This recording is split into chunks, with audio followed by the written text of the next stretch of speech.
Dacă însetează cineva,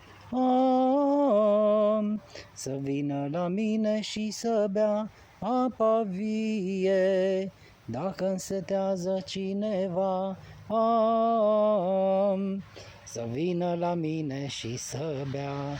Cine crede în mine și oricine mă urmează, din inima lui va curge apa mântuirii. O, Doamne Iisuse, la Tine venim, la izvorul de viață primim.